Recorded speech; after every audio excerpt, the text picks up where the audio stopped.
오늘은 창세기 16장 아브라함이 하갈을 통해서 이스마엘을 낳은 이야기를 우리에게 전해주고 있습니다. 그런데 전체적으로 믿음의 조상 아브라함에 대한 이야기 속에서 이 이야기는 중요한 교훈을 우리에게 주고 있습니다. 자, 하나님께서 앞장에서도 횃불 언약을 통해서 분명하게 내가 너에게 자손을 주겠다. 그리고 이 땅을 너에게 주겠다. 확고한 약속을 하셨고 횃불을 통하여 보여주심으로써 그런 어떤 증거를 보여주셨습니다. 그럼에도 불구하고 세월이 많이 흘러가니까 기다리지를 못합니다. 믿음이라는 것은 믿고 기다려야 되는데 아브라함이 그걸 잘 해내지 못하고 있는 그런 걸 알 수 있습니다. 또 어쩌면 본인은 그럴 수 있을지 몰라도 또 아내의 입장에서는 또 다른 그런 입장이기 때문에 쉽지가 않다라는 걸 보여주고 있어요. 그래서 그 아내가 어떻게든지 자녀를 낳아야 되지 않느냐, 나이는 먹어가고 세월은 흘러갔는데 이미 75세 때 가나안 땅에 입성을 했는데 벌써 14년이 지났어요. 그런데도 아들 소식이 없어요. 그러다 보니까 이제 자구책을 생각하게 되는 거예요. 이 원리를 잘 기억해야 됩니다. 자구책을 생각해서 여종을 통해서라도 일단 후손을 잇자라고 해서 아내가 그렇게 말을 했습니다. 그래서 오늘 말씀에서 우리가 기억해야 할 것은 2절에 아브라함이 사레의 말을 들었다. 이거예요. 창세기의 3장에 하와가 뱀의 말을 들었어요. 거기서부터 이제 문제가 되기 시작하는 겁니다. 다시 원칙을 우리가 잡습니다. 그게 뭐냐? 우리는 하나님의 음성을 듣고 하나님 말씀대로 사는 사람들입니다. 우리가 기도하는 이유도, 예배하는 이유도, 내가 하나님 앞에 믿음을 결단한 이유로는 나는 늘 하나님 말씀을 따라 산다. 기도 가운데 내 마음속에 하나님이 주신 생각, 하나님이 주신 내 마음속의 소원, 하나님이 주신 음성으로 믿고 하나님이 내게 하시는 음성을 해석해내고 그것을 듣고 그것을 보고 그것에 따라서 살아가는 믿음의 삶의 여정을 시작한 거예요. 아브라함도 똑같이 하나님이 주시는 말씀, 본토 친척 아비 집을 떠나라. 이 땅을 내가 너와 네 자손에게 주겠다. 네 자손을 하늘의 별처럼 많게 해주겠다. 그런 하나님의 약속의 말씀을 따라서 그 약속을 따라서 그 마음에 우리가 본다면 일반적으로 얘기한다면 그 마음 속에서 하나님이 주시는 음성이라고 믿는 그 말을 따라서 행해 왔습니다. 그런데 하나님께서 환상 중에 말씀하시기를 그 약속이 이루어지는 것은 좀 더딜 것이다 라는 암시를 줘요. 그러니까 너에게 약속한 그 약속은 먼 훗날에 이루어지게 될 것이다 라는 그런 약속을 줍니다. 그것은 후손이 계속 이어진다라는 것이기 때문에 결국은 자손을 준다라는 건데 결국 그거에 대한 기다림을 오래 하다가 더 이상 하지 못하고 인간적인 방법, 자구책을 생각해서 여종 하갈을 통해서 아이를 낳게 하는 그런 방법을 취사 선택하게 되는 겁니다. 우리도 하나님의 계획과 하나님의 뜻, 하나님의 때를 믿음으로 기다리지 못하고 인간적인 방법으로 그것을 대치하려고 하는 그런 우리의 얄팍한 생각, 꾀가 얼마든지 나올 수 있다라는 겁니다. 이건 하나님이 이렇게라도 하라는 거 아니야? 이전에 아브라함이 생각할 때 하나님 앞에 정말 원망하듯이 얘기를 했죠. 내 집에서 데려다가 종으로 어려서부터 길린 그가 내 상속자가 될 수밖에 없습니다. 라고 하나님 앞에 말했었는데 그거 아니다. 라고 분명하게 얘기를 했고 또 이제는 그러면은 여종을 통해서라도 후손을 잇는 것이 하나님이 원하는 것인가 하고 지금 이렇게 잘못 생각해서 그 길로 가게 된 겁니다. 그래서 아브라함은 부인의 말을 들었습니다. 이것이 어떻게 보면 참 세상적으로 보면 모든 부부 관계에 대한 가르침을 하는 사람들의 얘기는 여자를 행복하게 해야 남자가 행복하다. 그게 원칙입니다. 부인이 집에서 행복해하고 즐거워해야 남자는 내가 제대로 살고 있구나.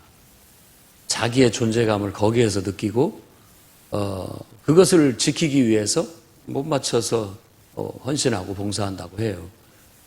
그런데 늘 집에만 가면 기분이 나쁜 소리만 하고 또 뭐 자꾸만 불행하다라고 막 그런 소리만 하고 못 살겠다라고 하면은 삶의 재미를 못 느낀다고 합니다.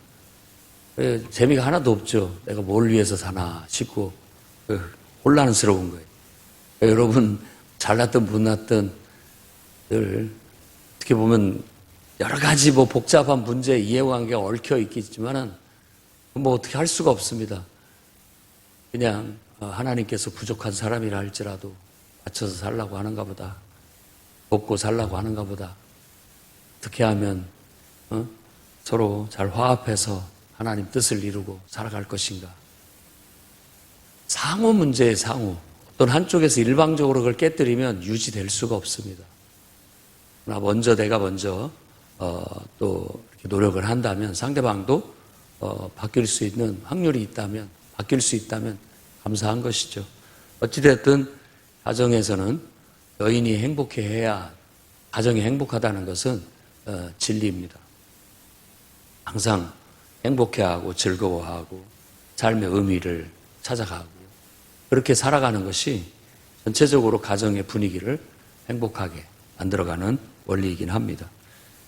아무튼 아내의 말을 듣고 하나님 말씀을 들어서가 아니라 아내의 말, 사람의 말을 듣고 결국 행동하게 돼서 하갈이 임신하게 됐어요. 이제 그때부터 불행이 시작되기 시작합니다. 그래서 임신을 한 하갈이 이제 원부인 사라를 기분 나쁘게 합니다. 멸시해요. 멸시했다라고 표현을 합니다. 그러니까 임신을 했으면 다 이것도 그 자기 여주인의 배려 때문에 되어진 거고 또 이렇게 해서 여주인을 위해서 자기가 아이를 낳았다라고 생각하면 그걸로 인해서 내가 여주인을 기쁘게 했으니까 참 나도 쓸모가 있구나 이렇게 감사하면 되는데 임신한 것으로 인해서 사람들이 그걸로 인해서 오히려 이제 내가 더 여주인보다 더 총애를 입고 사랑을 입는 그런 걸로 생각을 해서 오히려 그걸 물시하니까 그걸 가만히 보고 있겠습니까? 그 입장에서는 내가 너에게 그걸 부탁을 했고 그것을 나를 위해서 해달라고 했는데 결국은 나를 무시하고 있으니까 너의 존재의 의미가 없어지는 거예요. 그래서 그걸로 인해서 심한 갈등을 근다고 해서 자녀를 또 임신을 했는데 이걸 어떻게 할 수도 없고 근데 또 그 태도는 완전히 자기가 주인인 것처럼 함부로 행동을 하고 그래서 그 문제로 인해서 이제 남편에게 그 불만을 또 토로합니다. 이게 다 당신 탓이다. 익숙하지 않습니까? 우리 삶에 좋은 일은 다 내 탓이고 나쁜 일은 다 당신 탓이에요. 그건 어떻게 할 수가 없어요. 인간의 죄성입니다. 그러니까 우리의 본성이 하나님에 의해서 쓰여지면 그것은 선이 되고 그 일로 인해서 우리가 하나님께 쓰여졌다고 해서 고난이 닥치고 뭐 욕을 먹고 이런 것은 얼마든지 견딜 수 있고 버틸 수 있는 일이지만 그게 아니라 이 본성이 내 자의에 의해서 제멋대로 쓰여지게 된다면 그것은 뭐 이제 하나님도 책임지지 못합니다. 하나님의 말씀대로 순종해서 당하는 고난과 역경 하나님이 지키시고 보호하시고 책임져 주시지만 하나님의 뜻대로 하지 않은 것에 있어서는 하나님이 어떻게 할 수 없는 거죠. 내버려 두는 겁니다. 그러다 보니까 여러 가지 문제가 발생하기 시작하는데 이건 뭐 여주인과 종과의 갈등 그리고 부부 간의 갈등 문제가 터지게 돼요. 여러분의 자녀가 좀 문제가 있다. 그러면은 부부들이 서로를 탓합니다. 당신 탓이라고. 그러니까 그냥 자녀의 문제만이 아니에요. 그냥 부부싸움까지 이루어지고 가정의 분란이 일어나게 되는 거죠. 혹여라도 뭐 좀 안 좋은 일이 있었다. 그럼 그것도 또 당신 탓이라고 다 이렇게 얘기를 하게 되는 거예요. 이런 게 지금 인간적인 면들을 그냥 보여주는 거예요. 믿음으로 산다라고 했던 사람들 모습 속에 어느 순간 믿음은 싹 가시고 그 속에 인간적인 것만 다시 두드러지는 모습을 우리에게 보여주고 있는 거죠. 믿음의 여정은 쉽지 않아요. 내가 믿음으로 산다고 결단하고 하나님 말씀만 따라 살다가도 어느 순간 하나님의 말씀이 희미해지고 내 생각이 확 두드러져서 그 생각을 따라 가게 되고 그것에 의해서 우리는 또 다른 이런 어려움을 겪게 돼 있습니다. 하나님의 말씀만 따라 사는 것이 성도입니다. 오늘 또 기도 가운데 하나님의 음성을 듣고 하나님의 뜻을 읽어내고 하나님 뜻대로 사십시오.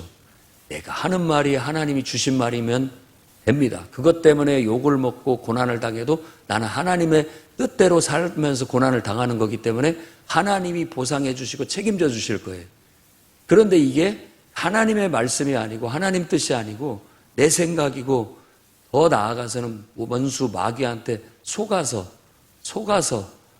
마귀가 넣어준 생각 때문에 만일 마귀가 넣어준 말 때문에 그것 때문에 내가 그러고 있다고 한다면 그건 여러 가지 혼란을 겪게 만들게 될 겁니다.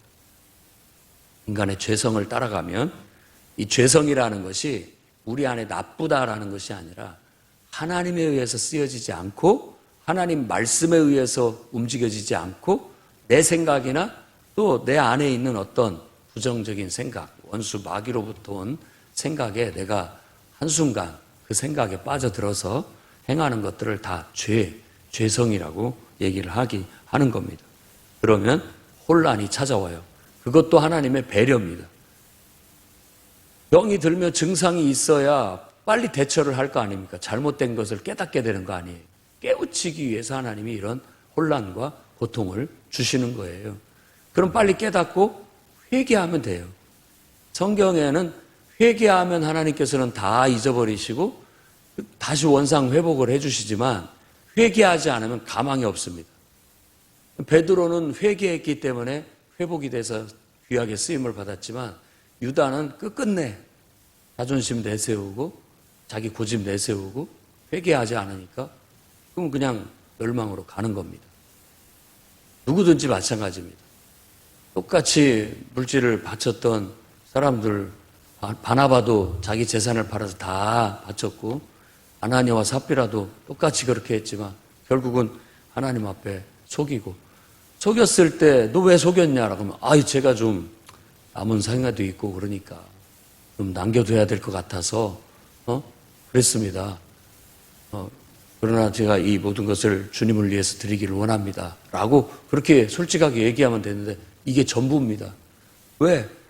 내가 그렇게 하기로 했는데 또 그러지 않았다라고 하면은 체면 손상, 자존심 깎이고 그러니까 그냥 그렇게 거짓을 했다가 그 자리에서 죽는 일이 있었죠. 삭개오 같은 경우는 재산 반절 바치겠다라고 그냥 솔직하게 그렇게 얘기를 했잖아요. 그런 모든 원리들이 다 우리가 하나님의 뜻대로 온전히 하나님 말씀대로만 살아야 된다는 것이고 그 속에 인간적인 생각이 들어가 버리고 또 마귀가 넣어준 생각이 들어가 버리면 결국 우리는 죄에 빠지게 되고 잘못된 길로 가게 되고 혼란을 겪게 되고 어려움을 겪게 돼요. 잘못됐다라고 느꼈을 때 깨달았을 때 하나님이 어떤 증상을 주셔서 문제가 발생해서 갈등이 유발이 되고 또 그걸로 인해서 상처를 받고 또 그걸로 인해서 혼란이 찾아왔을 때는 빨리 우리는 그냥 눈에 보이는 육신의 사람과의 싸움이 아니라는 걸 빨리 깨달아야 됩니다. 우리의 싸움은 혈과 육에 대한 게 아니에요. 영적인 문제라는 거예요. 영적인 문제라고 빨리 파악을 하고 하나님 앞에 기도하면서 회개하고 돌이키게 된다면 그 증상은 또 하나님께서 싹 사라지게 해주신다라는 걸 이 말씀을 묵상하면서 우리가 깨달을 수 있는 거라고 할 수 있겠습니다. 그러니까 아브라함도 사실 부인이 집안에서 그렇게 잔소리하고 막 뭐가 불만이다 원망이다 그러면 어떻게든 남자 입장에서는 부인을 행복하게 해주기를 원해요. 당신 뜻대로 해라. 당신 수하에 있는 사람이고 당신이 하자고 해서 한 거 아니냐. 당신 뜻대로 해라. 라고 하는 처방을 내립니다. 이런 것들도, 이런 문제가 있을 때 아브라함도 하나님 앞에 이런 일을 결정할 때부터 가서 기도하고 결정을 했을 뿐만 아니라 또 이런 문제를 해결하는 데 있어도 기도하면서 해결을 했어야 되는데 이게 인간의 생각인 거예요. 쉽게, 편하게. 그냥 자기 생각대로 당신 뜻대로 해라. 당신이 하자는 대로 했던 것이고 당신이 싫으면 이제 당신 마음대로 해라. 이렇게 말하는 것들 속에도 우리의 원래 인간의 모습, 하나님에 의해서, 하나님 말씀에 의해서 가지 못하고 살지 못하는 원래 인간의 모습을 그대로 보는 거예요. 우리도 믿음으로 하는 여러 가지 체험과 하나님 인도하심을 따라서 하는 그럴싸한 믿음의 모습을 보이다가도 한순간 이 아브라함 사례처럼 기도도 않고 하나님께 묻지도 않고 하나님 말씀에 입각한 것도 아니고 그냥 자기 생각으로 이렇게 일을 저지르고 그걸로 인해서 혼란이 찾아왔을 때 그 문제 해결도 자기식으로 인간적인 방법으로 하는 그런 실수를 하게 되는 거예요. 그래서 이 하갈의 이야기 그리고 이스마엘을 낳는 이야기는 믿음의 조상 아브라함의 실수를 우리에게 가르쳐 주는 겁니다. 믿음으로 살다가 한순간 그 믿음을 놓쳐버리고 인간적인 방법으로 다시 돌아가 버린 아브라함의 모습. 우리도 그런 실수와 우여곡절을 겪으면서 계속 반복하며 살아가게 된다라는 거예요. 결국 사례는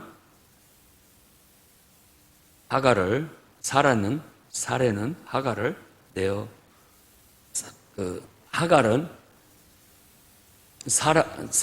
부인 사라는 그 여종을 그때부터 이제 아주 호되게 모질게 굴기 시작하는 거예요. 자, 여러분, 이런 걸 가지고 우리가 사례가 정당합니까? 하갈이 정당합니까? 하갈 편에 선 사람은 하갈 입장에서 두둔을 할 거고, 사라 입장에 선 사람은 사라 입장에서 두둔을 할 거고, 그럴 겁니다. 서로를 비난하기도 하고. 이게 인간적인 거예요. 여러분, 그 비난과 서로의 주장과 옳고 그름을 따짐 속에 빠져드는 것은 선악과의 독에 빠져드는 거예요. 거기서 나와야 됩니다. 그건 의미가 없는 일이에요. 너의 그럼 우리는 어떻게 살아야 되나? 내가 기도하고 하나님 앞에 응답을 받아서 하나님의 인도함을 받아서 내가 그런 말을 했고 그런 행동을 했다면 하나님께 맡기면 됩니다. 무슨 마음으로? 나는 하나님께서 하라는 대로 했을 뿐입니다. 라는 내심의 마음의 중심을 잡고 꿋꿋이 나아가면 결국은 하나님께서 다 해결하실 거예요. 우리는 그런 믿음으로 사는 사람이에요. 그런데 내가 그때 기도하지 못했고 내가 하나님의 음성을 따라서 행동하지 못했고 말하지 못했고 실수했다라고 한다면 빨리 잘못을 인정하고 회개하고 바로 서면 되는 겁니다. 그게 우리가 살아가는 방식이에요. 결국 하갈이 그 학대에 견디다 못해서 도망칩니다. 이것도 우리가 보면 굉장히 감정적이고 인간적인 판단이고 결단이죠. 도저히 내가 여기 있다가는 애도 못 낳고 죽게 생겼구나. 어떻게 생각을 했든지 어떻게 됐든지 간에 하갈이 도망쳤습니다. 그래서 7장 7절부터 나머지 절까지는 도망친 하갈을 하나님께서 만나주시고 그를 위로하시고 결국 하갈아 네가 어디서 왔고 어디로 가고 있느냐 한번 이렇게 묻는 질문, 이런 질문들은 모든 인간에게 하나님이 하시는 질문이에요. 자, 여러분 지금 어디서 와서 어디로 가고 있습니까? 나는 지금 나의 정체성을 찾으라는 거예요. 나는 누구고 나는 무엇을 하고 있고 무엇을 해야 되는지 나의 정체성. 어느 순간 우리가 그 정체성을 잃어버리면 믿음을 따라 하나님 말씀을 쫓아 살아가는 사람이라는 이 정체성을 잃어버리면 내가 지금 뭘 하고 있지? 어디서 와서 어디로 가고 있는 거야? 그냥 방황을 하게 되는 거예요. 하갈이라는 이름 뜻 자체가 도망자라는 뜻입니다. 이미 애굽에서 도망쳐 나온 여인이었고 그 여인이 바로 아브라함의 부족에 와서 집안에 와서 종으로 일하고 있는 거예요. 그래서 그 여인의 이름을 그냥 하갈, 도망자, 도망이라는 뜻을 갖고 있어요. 그런데 지금 여기서 또다시 도망치고 있는 거예요. 한 번 도망친 사람은 또 문제가 생기면 문제를 일으키고 또 문제가 일어나면 또 도망칩니다. 또 어디 가서 또 거기 가서도 또 문제를 또 일으키고 또 거기서 또 도망칩니다. 어떻게 보면 그런 게 반복돼요. 언제까지 하나님을 만나서 자신을 알고 자신의 정체성을 찾고 자신의 존재의 의미를 찾고 가치를 찾았을 때야 비로소 뿌리를 내리고 제자리를 찾아가게 되는 거예요. 그래서 이 이야기 속에도 많은 교훈을 우리에게 주고 있는 거예요. 너 어디서 왔어? 어디로 가고 있느냐? 너 도대체 누구냐? 라고 스스로의 정체성을 찾게 만들어주는 거예요. 정체성을 찾기 위한 혼란과 방황은 우리 인간의 모두 공통된 점이에요. 그것을 우리가 사춘기라고도 얘기하고 또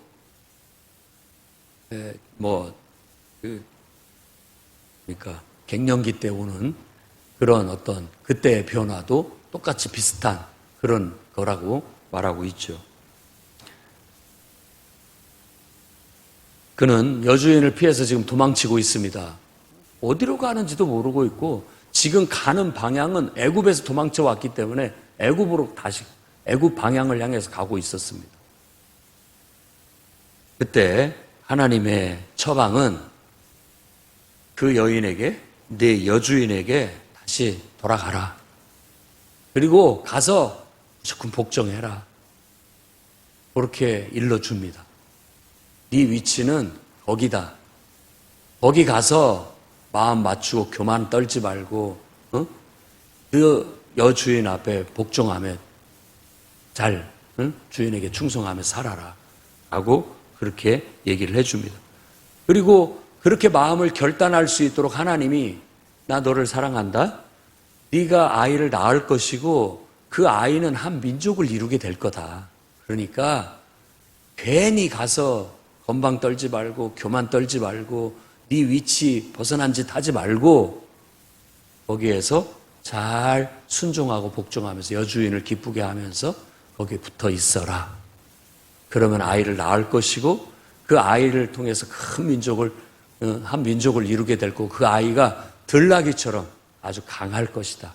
들나귀라는 말은 아주 강하다라는 그런 이미지로 쓰고 있습니다. 그 이스마엘이라고 하는 그 민족의 그 아이의 성격을 그렇게 말하고 있다고 볼 수 있어요. 그래서 아들을 낳을 텐데 그 이름을 이스마엘이라고 하라. 그것까지도 일러줍니다. 이스마엘은 하나님이 들으셨다 이런 뜻입니다. 하나님이 너를 긍휼히 여기시고 너의 입장을 들으시고 아브라함은 실수해서 이런 일들을 벌였지만 네가 뭔 죄냐라고 하나님께서 긍휼히 여기시고 그 하갈을 사랑하신다라는 걸 보여주시는 거고 너희가 아이를 낳으면 그 아이 하나님이 그래도 살 수 있도록 한 민족을 이룰 수 있도록 내가 축복하겠다라고 얘기해주고 있는 겁니다. 그 아이의 먼 미래의 운명은 예언처럼 말합니다. 그 형제와 대항해서 살 것이다. 그 형제는 앞으로 태어나게 될 이삭이에요. 이삭과 이스마엘은 서로 대항하면서 사는 평생의 관계가 되게 될 겁니다. 민족의 어떤 태생 그리고 민족의 먼 미래의 운명까지 이 속에 다 담겨져 있는 거예요. 이스마엘은 이제 아랍 민족의 후손 조상이라고 생각하면 됩니다. 아랍. 그리고 그 아랍 민족 속에서 나온 종교가 바로 이슬람 종교입니다. 그래서 유대교에서 이슬람이 이렇게 갈등이 일어나고 있고 그런 어떤 불행의 씨앗을 여기서 낳았어요. 그렇다고 해서 그것을 또 함부로 할 수도 없었기 때문에 이렇게 될 수밖에 없는 그런 미래의 하나의 실수의 오점을 남김으로써 미래의 큰 형제 간의 갈등, 또 부족 간의, 국가 간의, 민족 간의 갈등, 종교적인 갈등까지도 유발하는 결과를 가져오게 된 거예요. 그러니까 우리가 살면서 실수 할 수도 있고 또 회개해서 바로 설 수도 있지만 안 하는 게 상수예요. 최고의 좋은 방법은 그런 실수를 안 하는 겁니다.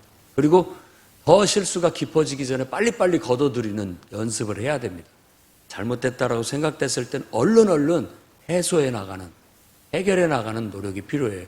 이런 것들이 결국은 나중에 나비 효과처럼 결국 나에게, 내 후손에게 불행의 씨앗이 돼서 다가올 수 있다는 것을, 이런 전체적인 인생의 교훈을 우리에게 주고 있다는 것도 깨달아야 되는 겁니다.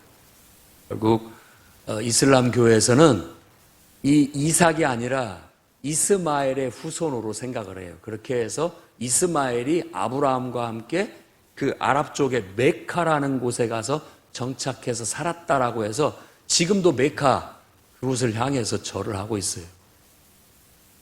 우리하고 여기서 이제 갈라지는 거죠. 그쪽하고 이쪽은. 하나님은 하갈이 거기서 하나님을 만나고 그 곳을 부헬 라헤로이라라고 불렀는데, 하나님께서 나 같은 사람을 살펴주시고 나를 만나주셔서 그 살아계신 하나님, 살아계신 분의 셈이다라고 부헬 라헤로이라고 그 이름을 붙였다라고 그렇게 얘기를 합니다. 여러분, 우리가 믿음으로 산다고 결단한 것은 모든 말과 행동을 하나님께 기도하고 묻고 하나님이 하라고 하신 것으로 하는 것을 실천하는 삶이라는 거 잊지 마십시오. 여러분의 생각 속에 하나님의 생각을 두고, 여러분의 마음의 소원 속에 하나님의 소원을 두고, 그렇게 하나님의 뜻을 읽어내고 하나님의 음성을 읽어내고 그 뜻대로 실천하는 삶을 살아가시되, 하나님께 묻지도 않고 하나님이 하라는 말씀도 아닌데 내 인간적인 생각으로 인간적인 방편을 쫓아감으로 실수하는 일이 없도록 믿음 위에 바로 서서 흔들림 없이 살아갈 수 있는 여러분이 되시기를 바랍니다. 또한 여러분들이 지금 어디서 와서 어디로 가고 있는지 여러분 정체성을 잃어버리지 마십시오. 우리는 하나님의 자녀입니다. 우리는 하나님의 백성입니다. 하나님의 자녀요 하나님 백성은 기도로 사는 사람들입니다. 한순간도 하루라도 기도하지 않고는 살지 않기를 바랍니다. 기도 외에는 하나님과 동행할 수 있는 방법이 없어요. 그런데 어떻게 내가 하나님을 섬긴다고 할 수 있겠습니까? 기도하지 않는데 어떻게 하나님을 섬긴다는 말입니까? 기도로 하나님을 섬기는 겁니다. 기도로 하나님과 소통하고 하나님 뜻대로 사는 거예요. 기도를 안 한다라는 것은 내 마음대로 산다는 뜻이에요. 내 마음대로. 내 마음대로 살면 하나님이 그걸 다 지켜주시지 못합니다. 내가 하나님께 기도로 살아가게 되면 하나님이 지켜주시고 보호하시고 다 보상하시고 이끌어 주실 것이지만, 내 마음대로 살면서 하나님이 왜 나한테 이러십니까? 라고는 할 수 없는 것이죠. 그래서 여러분이 위치를 잘 찾아서 자기 정체성을 따라서 항상 하나님 뜻에 복종하고, 있는 곳 거기서 충성하고, 있는 곳에서 여러분이 건방을 떨거나 교만하거나 자만하지 않고 있는 곳에서 겸손히 자신의 본분을 다하고 나아갈 수 있는 그런 충실한 성도들이 다 되시기를 주의 이름으로 축원합니다.